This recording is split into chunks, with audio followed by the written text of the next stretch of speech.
तो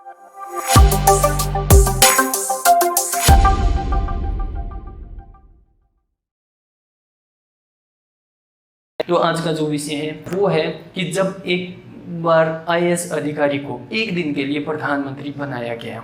तो दोस्तों, अगस्त का महीना चल रहा है और आज जिस याद के ऊपर, जिस घटना के ऊपर हम बात करेंगे वो जुड़ी हुई है महाराष्ट्र व गुजरात के मध्य में बसी प्रकृति व रोमांस के खूबसूरत तालमेल वाले दादरा व नगर हवेली की।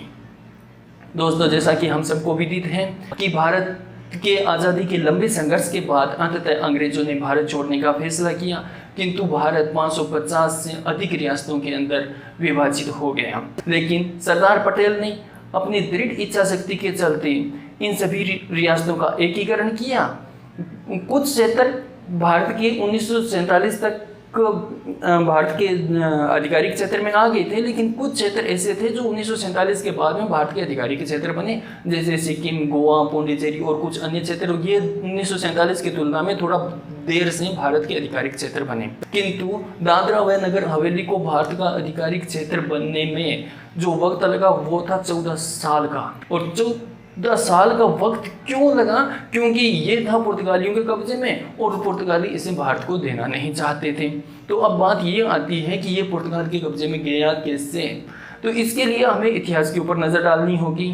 तो दोस्तों, दादरा व नगर हवेली के ऊपर पहले कोली सरदारों का राज हुआ करता था और कोली सरदारों को 1262 में राजपूत राजकुमार, जो कि राजस्थान के थे, राम सिंह ने हरा करके अपना साम्राज्य स्थापित किया। राजपूतों ने लगभग 300 साल तक दादरा व नगर हवेली पर शासन किया। 17वीं शताब्दी के अंदर मराठों ने राजपूतों को हरा करके अपना साम्राज्य स्थापित कर लिया। और दूसरी तरफ 1498 में वास्को डी गामा पहुंचा कालीकट किंग जमोरियन ने वास्को डी गामा का गर्मजोशी से स्वागत तो किया, किंतु कोई ज़्यादा घास नहीं डाली। इसलिए पुर्तगालियों ने क्या किया कि कालीकट के राजा के साथ में कारोबारी संधि कर ली। ये मसालों के व्यापार से जुड़ी हुई संधि थी और उसके बाद में भारत के बाकी क्षेत्रों में अपने पांव जमाने की कोशिश करने लगे। 1510 में आदिल शाह को हरा करके पुर्तगालियों ने गोवा के ऊपर कब्जा किया। इसके बाद बॉम्बे, वसई, दमन, दीव इनके ऊपर भी कब्जा कर लिया। किंतु 1739 में मराठों ने पुर्तगालियों को हरा करके बॉम्बे व वसई वापस छीन लिया और पुर्तगाली अब सिमट गए केवल दमन व गोवा के अंदर। इसके बाद में 1772 के अंदर एक घटना घटी कि मराठी नौसेना के एक कमांडर थे जानोजी दुर्लभ, और जानोजी दुर्लभ ने 1772 के अंदर पुर्तगाली युद्धपोत संताना, जिसका नाम था, उसको खत्म करके पानी में डुबो दिया। इससे पुर्तगाली हुए नाराज और मराठों से मुआवजे की मांग कर डाली।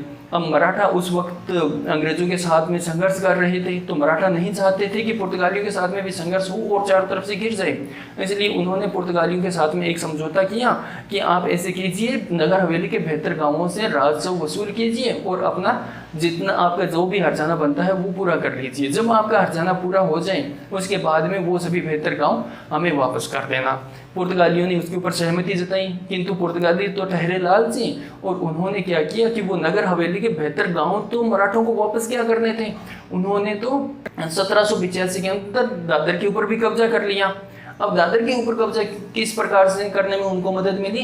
क्योंकि मराठा अंग्रेजों के साथ में संघर्ष कर रहे थे और साथ ही उस दौर के अंदर उनका अंदरूनी सत्ता संघर्ष भी शुरू हो गया। तो किसी भी मराठा को इस बात का होश नहीं था कि पुर्तगालियों से नगर हवेली वापस लेना है। उन्होंने दादर के ऊपर कब्जा कर लिया, वो भी उनसे छुड़वाना है। और पुर्तगालियों की किस्मत तो यहाँ पर उनका और साथ देने लगी कि 1818 के अंदर मराठों का और अंग्रेजों के बीच में हुआ तीसरा युद्ध। मराठा उस युद्ध में हार गए और मराठा साम्राज्य का हो गया पतन।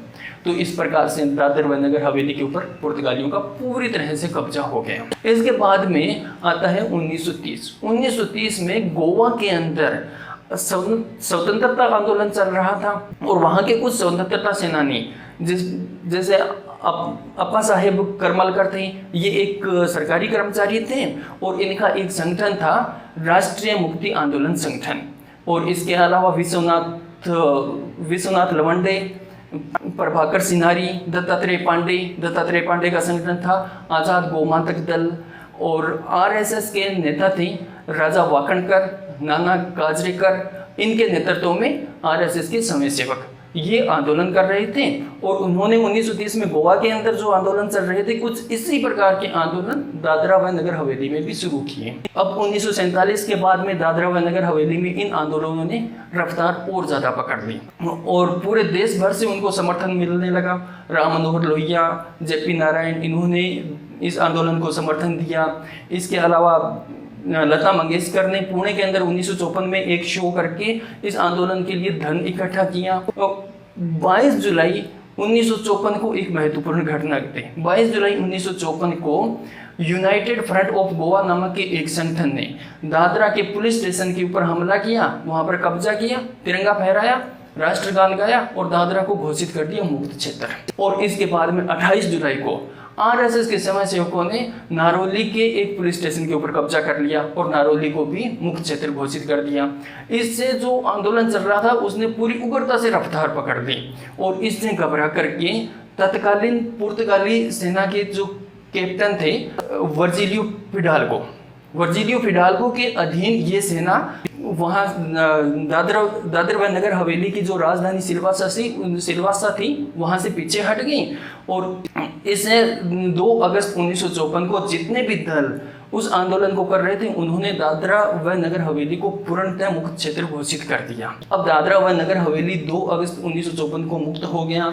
हर साल 2 अगस्त को दादरा व नगर हवेली का मुक्ति दिवस भी मनाया जाता है, किंतु 1954 में उस मुक्ति के बाद भी पुर्तगाल सरकार अपनी हार मानने को तैयार नहीं थी और वो इस मामले को लेकर के चले गए अंतर्राष्ट्रीय न्यायालय में। और अंतर्राष्ट्रीय न्यायालय ने 1960 में एक फैसला दिया कि दादरा व नगर हवेली के ऊपर संप्रभु अधिकार है पुर्तगाल सरकार का। इससे जो दादरा व नगर हवेली के स्थानीय नेता थे और दादरा व नगर हवेली की जो वरिष्ठ पंचायत यानी वहाँ की काउंसिल थी उसने मदद मांगी भारत सरकार में से। तो भारत सरकार में तत्कालीन प्रधानमंत्री थे जवाहरलाल नेहरू। जवाहरलाल नेहरू ने एक IAS अधिकारी KG बदलानी को प्रशासक बना करके दादरा व नगर हवेली में भेजा और वहाँ की जो वरिष्ठ पंचायत थी उन्होंने एक मतदान करके प्रस्ताव पास किया कि दादरा व नगर हवेली को भारत का आधिकारिक अंग बना दिया जाए। और इसके साथ ही एक खूबसूरत प्लानिंग के तहत KG बदलानी को दादरा व नगर हवेली का बना दिया प्रधानमंत्री।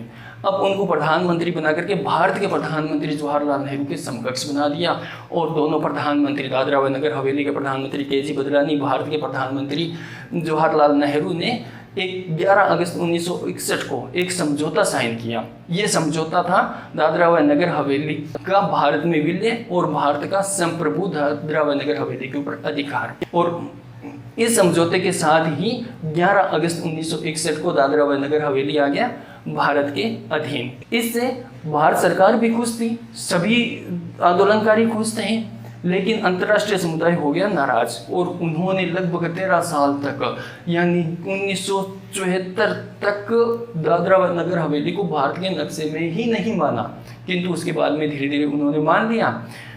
तो ये दोस्तों कहानी थी एक IAS अधिकारी के एक दिन के प्रधानमंत्री बनने की और दादरा व नगर हवेली के मुक्ति आंदोलन की। अब ये आज का वीडियो आपको कैसा लगा कमेंट करके ज़रूर बताना और इसके अलावा लाइक करना है, सब्सक्राइब करना है, शेयर करना है, ये तो आपको करना ही है। और ये इतना करोगे तो इससे आपको बहुत फायदा है। किस बात का कि आपको मिलेगा इससे नोटिफिकेशन और जागो इंडिया को मिलेगा मोटिवेशन। जय हिंद।